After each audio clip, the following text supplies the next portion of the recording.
Respecto a Europa, ¿qué piensas de las leyes y medidas europeas? Well, European policies sometimes are good and sometimes are bad. For example, in all these years, the resistance of Europe, because of the movements in Europe to GMOs, has been very good.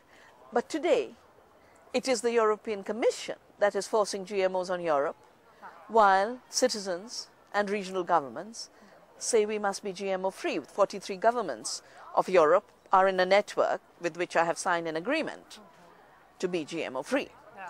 A result of all of this is that there is exactly the same tension between the European Commission as the structure for Europe and the countries, the citizens, the European Parliament as the democracy of Europe. There's an economic dictatorship implemented by the Commission and an economic democracy in contest. I have witnessed this time after time where European Parliament votes have been overturned by the Commission. 80 lobbyists of Monsanto sit to influence the Commission decisions. And I think earth democracy is needed to rescue Europe from the European Commission. Por otra parte, con la actual falta de agua que tenemos, pueden surgir luchas por el control de este líquido. ¿Qué se puede hacer? ¿Qué tenemos que hacer? The problem of water wars, as I've written in my book, Water Wars, can only be solved by making peace with water. Making peace with water means first and foremost recognizing that water is available forever if we live within the limits of the water cycle. If we try and break beyond these limits, then we run out of water. The water crisis is a result of violating nature's limits for water recycling and water rejuvenation. The second very basic principle is that every being, every tree, every worm, every human being has equal rights to water. And these cannot be traded on the marketplace because the market is unequal. Some people are rich on the market and some people are poor. If you leave water distribution to the market, then you'll have lots of water for golf clubs and swimming pools, and you will have no water. In Spain we have this problem. You will, and for tourist resorts, and you will have no water for the animals, for the trees, for the agriculture, for peasants. This is in effect a water apartheid. It creates a division of haves and have-nots around water. I have called the system that recognizes ecological obligations and water rights as water democracy.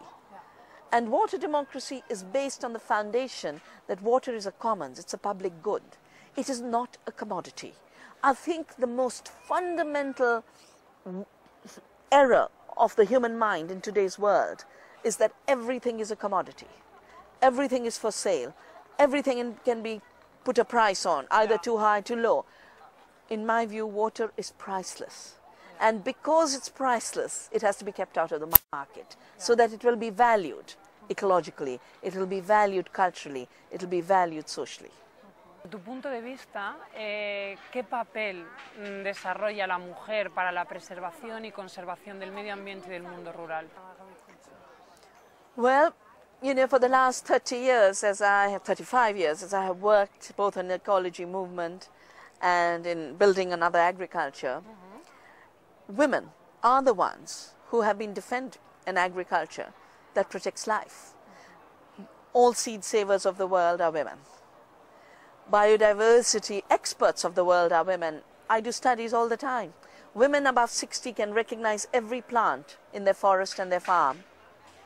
Young men can't, old men can't, and young women can't. There's an erosion. The graph for knowledge is coming down like this, which is why we organize now the Grandmothers University, so the graph for knowledge can climb like this, and the tremendous knowledge women have of protecting the earth while providing food can become human knowledge, that becomes the pool from which we tap on how to live on the earth in a way that while we take from the earth to meet our needs, we leave enough for the future and for other beings.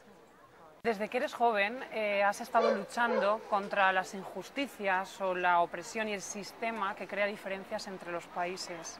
¿Qué le dirías a los jóvenes que actualmente son presente y que tienen que hacer el futuro?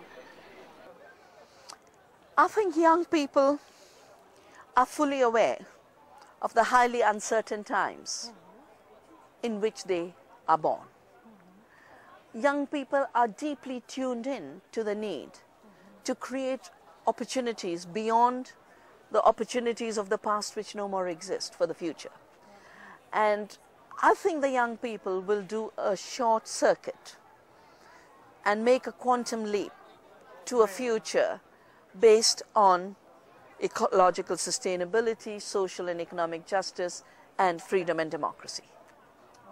Por último y para terminar, ¿qué pequeño acto podemos hacer cada uno de nosotros para evitar esta falta de alimentos que hay y para cambiar la situación?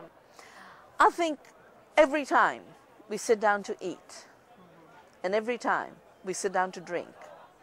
Unfortunately, in America, most of the time they stand and walk and eat and drink. But I'm talking about eating and drinking when you can think for a moment. Okay. And when you can think for a moment, just think, where does the food come from? How was it made? Who brought it to you? Who got a share of what you gave for it? And in your act of eating and in your act of drinking, making sure that enough food and water was returned to the earth, enough food and water was left for the producer family, enough food and water was left for the planet, and enough food and water is left for those in need, and that your eating and drinking is not making agribusiness and water companies richer, but your eating and drinking is part of protecting the planet and protecting the rights and needs of the less privileged. Long ago, when I was a little child, must have been 5 or 6 years old, I wanted a new dress for my birthday, and my mother said, what kind of dress? And I said, nylon, you know. In those days, this man-made, horrible man-made fiber, because everyone, all my friends were wearing that. My mother used to dress us in khadi, in hand-woven, hand-spun cloth. And so my mother said, sure, if you really want it, I'll get it for you. But just remember, if you buy that frock, a rich man gets his next Mercedes car. If you get the khadi frock, a poor woman in a village feeds her children that night. You make the decision. And of course, I was not going to buy the nylon frock. I had to get the khadi. I think every day, every one of us has to decide, do we want to make Monsanto and Cargill and Nestle and Suez and Perrier richer? Or do we want to protect the earth and help the peasant and farmer survive? That's right. Thank you very much. Thank you.